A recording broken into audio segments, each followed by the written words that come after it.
Judges chapter 9. Abimelek, son of Jerubbaal, went to his mother's brothers in Shechem, and said to them and to all his mother's clan, "Ask all the citizens of Shechem, which is better for you, to have all 70 of Jerubbaal's sons rule over you, or just one man? Remember, I am your flesh and blood." When the brothers repeated all this to the citizens of Shechem, they were inclined to follow Abimelek, for they said, "He is related to us."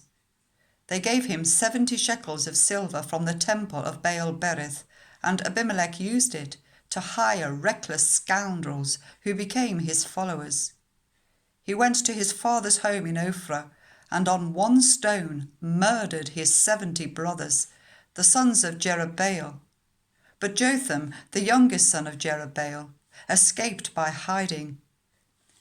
Then all the citizens of Shechem and Beth Millo gathered beside the great tree at the pillar in Shechem to crown Abimelek king.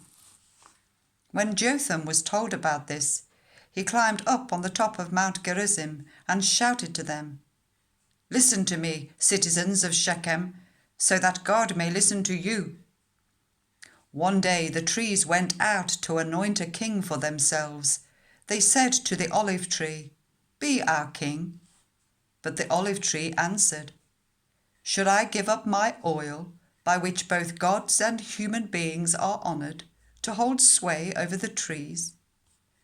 Next the trees said to the fig tree, "Come and be our king." But the fig tree replied, "Should I give up my fruit, so good and sweet, to hold sway over the trees?" Then the trees said to the vine, "Come and be our king." But the vine answered, "Should I give up my wine, which cheers both gods and human beings, to hold sway over the trees?" Finally all the trees said to the thorn bush, "Come and be our king." The thorn bush said to the trees, "If you really want to anoint me king over you, come and take refuge in my shade. But if not, then let fire come out of the thorn bush and consume the cedars of Lebanon." Have you acted honourably and in good faith by making Abimelek king? Have you been fair to Jerubbaal and his family? Have you treated him as he deserves? Remember that my father fought for you and risked his life to rescue you from the hand of Midian. But today you have revolted against my father's family. You have murdered his 70 sons on a single stone, and have made Abimelek, the son of his female slave, king over the citizens of Shechem, because he is related to you. So have you acted honourably and in good faith towards Jerubbaal and his family today? If you have, may Abimelek be your joy, and may you be his too. But if you have not, let fire come out from Abimelek and consume you, the citizens of Shechem and Beth Millo, and let fire come out from you, the citizens of Shechem and Beth Millo, and consume Abimelek." Then Jotham fled, escaping to Beer, and he lived there because he was afraid of his brother Abimelek. After Abimelek had governed Israel for 3 years, God stirred up animosity between Abimelek and the citizens of Shechem, so that they acted treacherously against Abimelek. God did this in order that the crime against Jerubbaal's 70 sons, the shedding of their blood, might be avenged on their brother Abimelek and on the citizens of Shechem, who had helped him murder his brothers. In opposition to him, these citizens of Shechem set an ambush on the hilltops to rob everyone who passed by, and this was reported to Abimelek. Now Gaal, son of Ebed, moved with his brothers into Shechem, and its citizens put their confidence in him. After they had gone out into the fields and gathered the grapes and trodden them, they held a festival in the temple of their God. Whilst they were eating and drinking, they cursed Abimelek. Then Gaal, son of Ebed, said, "Who is Abimelek, and who is Shechem, that we should be subject to him? Isn't he Jerubbaal's son? And isn't Zebul his deputy? Serve the people of Hamor, Shechem's father. Why should we serve Abimelech? If only this people were under my command, then I would get rid of him. I would say to Abimelech, call out your whole army. When Zebul, the governor of the city, heard what Gaal, son of Ebed, said, he was very angry. Under cover, he sent messengers to Abimelech, saying, Gaal, son of Ebed, and his relatives have come to Shechem and are stirring up the city against you. Now then, during the night you and your men should come and lie in wait in the fields. In the morning at sunrise, advance against the city. When Gaal and his men come out against you, do whatever your hand finds to do. So Abimelech and all his troops set out by night and took up concealed positions near Shechem in 4 companies. Now Gaal, son of Ebed, had gone out and was standing at the entrance of the city gate, just as Abimelech and his troops came out from their hiding place. When Gaal saw them, he said to Zebul, Look, people are coming down from the tops of the mountains. Zebul replied, You mistake the shadows of the mountains for men.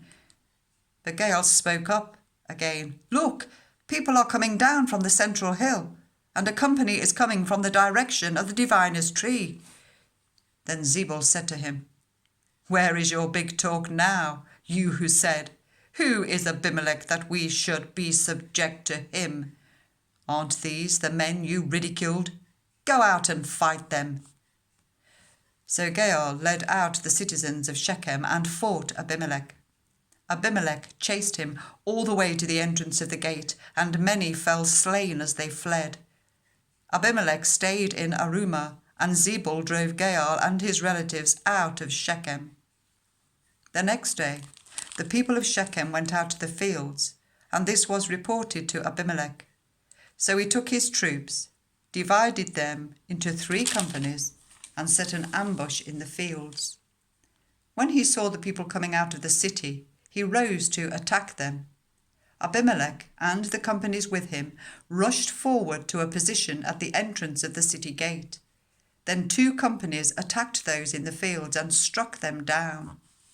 All that day Abimelech pressed his attack against the city until he had captured it and killed its people.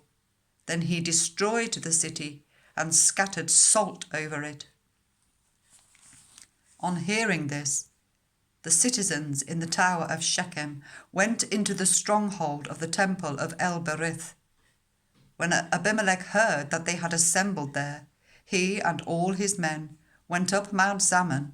He took an axe and cut off some branches, which he lifted to his shoulders. He ordered the men with him, Quick, do what you have seen me do. So all the men cut branches and followed Abimelech.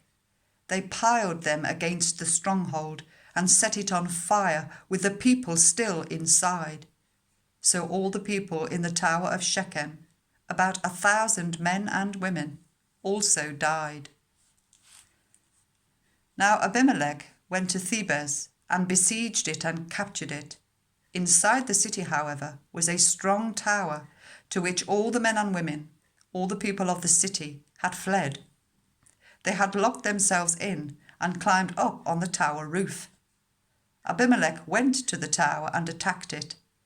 But as he approached the entrance to the tower to set it on fire, a woman dropped an upper millstone on his head and cracked his skull. Hurriedly he called to his armor-bearer, Draw your sword and kill me, so that they can't say, A woman killed him. So his servant ran him through, and he died. When the Israelites saw that Abimelech was dead, they went home. Thus God repaid the wickedness that Abimelech had done to his father by murdering his 70 brothers. God also made the people of Shechem pay for all their wickedness. The curse of Jotham, son of Jerubbaal, came on them.